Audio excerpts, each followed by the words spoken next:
Tawarin ni Adan. Hindi naman si Adan ayaw magpatawad kay Lilith eh. Pero, pareho lang sila ni Job, no? Ang Diyos ang nagpa-divorce kay Lilith kasi matigas ang puso ni Lilith. Si Eva, nagsisisi eh. Nadaya si Eva eh. Si Eva marunong magpakumbaba eh. Sa istorya ng Hudyo, hindi. Matigas ang puso. So meron din tayong kapatiran, matigas ang puso ng asawa, ayaw sumunod. O, kung ayaw sumunod ng asawang babae, hindi kasalanan ng lalaki. Okay? Ayan yung nakasulat sa Corinthians 7. Gusto umalis ng unbeliever, ayaw, wag mo na pigilan, sige, pagbigyan mo na. Hindi siya accountable kasi pinipilit naman niya i-win back eh. Ayaw eh. Yun lang ang matigas, parang Lilith eh. Matigas ang ulo eh. Meron tayong kapatiran, ganun din nangyari. Pinipilit niya i-win back, ayaw talaga nung asawang babae. So wala ka magawa. Yan yung Corinto 7. Pag ayaw nung unbeliever, huwag mo na pilitin. Bigyan mo na ng laya, no? Pero Bar George, pinayuhan kita, hintayin mo kung nag-asawa, nag-settle down. Saka ka maging malaya. Okay? Kung nag-settle down, o maliban, namatay. Kung nag-settle down, sige, malaya ka na. Kung oo. Hindi, nagsettle yan sa demonyo. Pero ganito, basta, ano na yan, sige, pwede ka na. Okay, tatanong, sige. Patuloy pa rin yung yung latag ng iba.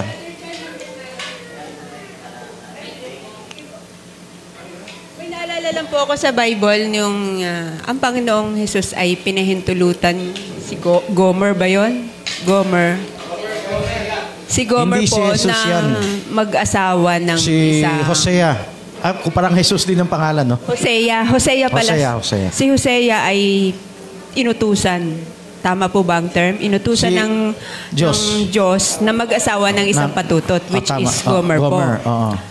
Ano po ang naging key or rason kung bakit ginawa niya ito? Ipakita yung tipot larawan sa atin. Kahit anong lugmok, no? Kunwari, marami sa atin na pariwara na, no?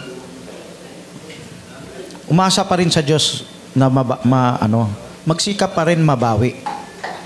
Meron tayong mga anak, nag-give up na yung magulang. Huwag kayong mag-give up. Sikapin nyo mag-assert. Hanggang, kunwari, yung anak nyo talagang wala na sa bahay nyo, no? Ayaw na kayo pansinin, sige.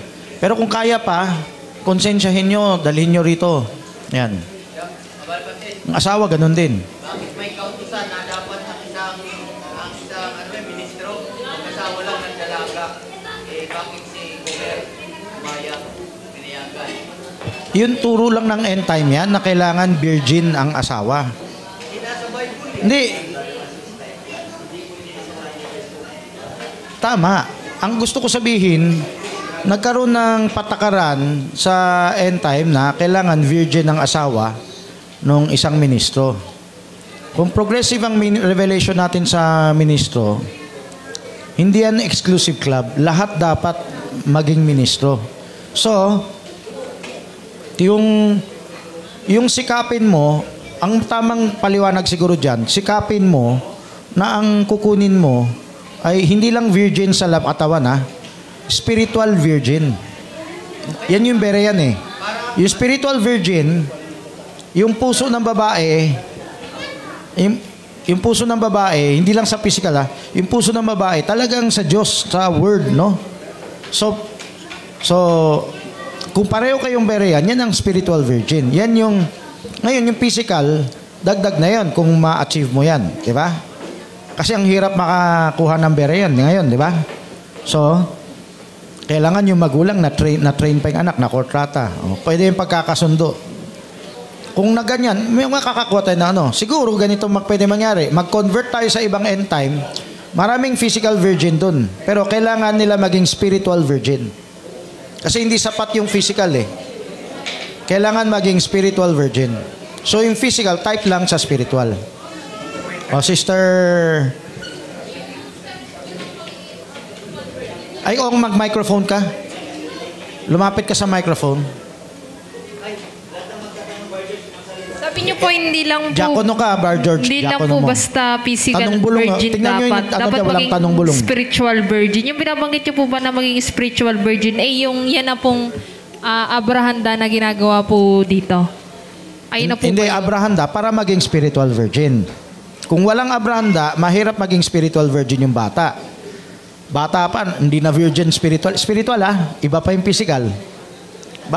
Ngayon, bata pa, tingnan nyo nga kung nagtatanong bulong si Yasmin. Tingnan nyo bantayan nyo, tumulong kayo. O yan, abrahanda yan, part ng abrahanda yan.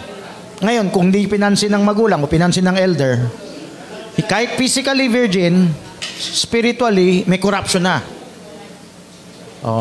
Susunod na lang katawan. So, ito kunin natin mas malalim na meaning ng virgin.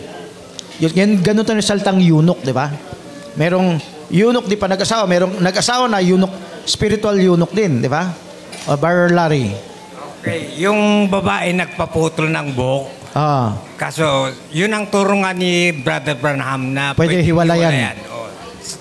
Yun ang... Pinahintulutan ng Diyos yan para maging berean tayo. Tignan mo yung ibang end time. Siguro yung nadaloan mong ibang end time, hindi nila susundin yan Hindi nila susundin yan. Kaya nila tumimbang Di ba?